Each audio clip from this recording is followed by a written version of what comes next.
The Trans-Pacific Partnership, or TPP, is a new free trade agreement currently being negotiated by a dozen countries bordering the Pacific Ocean, including Canada.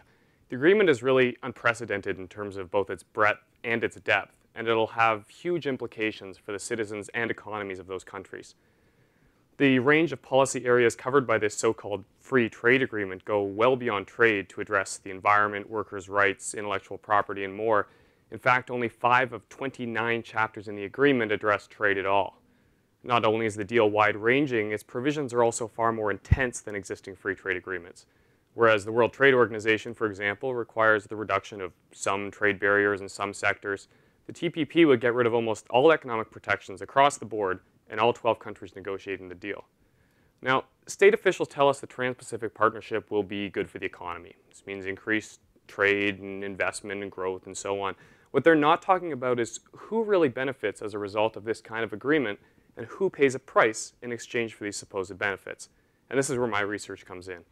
Focusing on the Canadian context, my research reveals that any economic benefits that the TPP will produce for Canada will be distributed highly unequally to the already wealthy and powerful. In exchange, the majority of Canadians will face significant non-economic costs.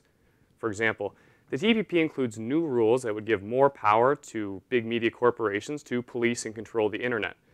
Now, this would increase the profitability of copyright holders and telecommunications companies like Bell and Rogers, and this would grow the economy. But Canadian internet users would face higher costs, reduced access, even restricted speech online. The TPP would also increase exports from Canada's fast-growing resource sector, which means increased tar sands exploitation. And yes, highly profitable oil companies would undoubtedly benefit, and this would grow the economy. But the rest of Canada pays the price of further environmental degradation, especially local Indigenous groups. Now, I could go on about the TPP's consequences for Canadian workers and public health and democracy, but the point is this. The Trans-Pacific Partnership is being sold as an economic agreement that will benefit us all as Canadians. But my research shows that this is simply not the case.